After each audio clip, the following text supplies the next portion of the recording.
makalaman na ang ano mga laman. Kaya yan. Burot. Malaki. Burot nga. Ay, wait lang. Isang piraso.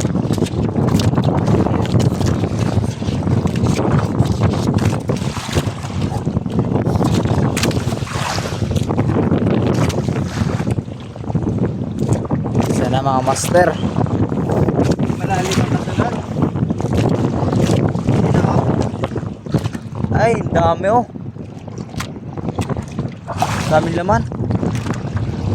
Burot. Dami nga. Dami mga master oh. Dalawang pirasong laman. Ah, puno nga siguro yan. Pailalim.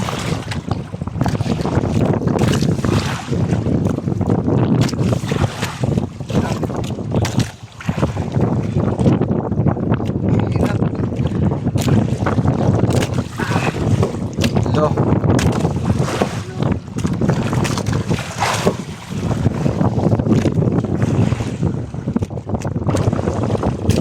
Apat. Matatanggal na. Ay, matigas pala. Lima. Piraso din. Bigat pa. Estimate mo mga 10 yan. Laman siguro. Yan yung ganit. Oo. Lalaki ay. Isa-isa ito.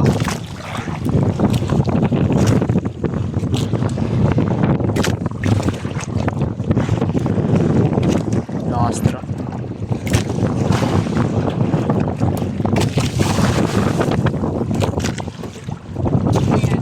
Tuwan nga. Kasi nga. Sa kisida nga. Sa kisida ng master. Kasi nga.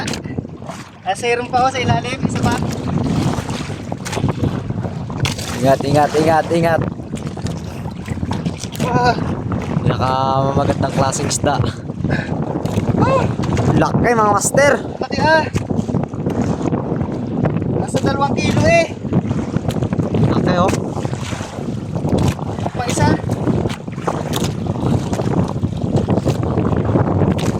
Ah. Unat. Ah. Grabe. Yun na. Ang laki. Ano, ito pa, may sagisi pa, sagisi. Meron pa? Sagisi pa ang kasunod. Ayun o. Eh, yung ano? Ay, lawihan. Ay, lawihan. Lawian. Liit. Ruby snapper. Itong piraso mga master. Lawihan o. Snapper. Sarap yan. Katalong sagi-sagi tayo ang master. Tapos nasa 7 burot natin yun. Oh. Sulit mga master. Yan ang iba na may snapper. Yan ang tawag nila talaga sagisi. Sa ibang lugar. Yan isa pang sagisi ang tawag. Grabe no?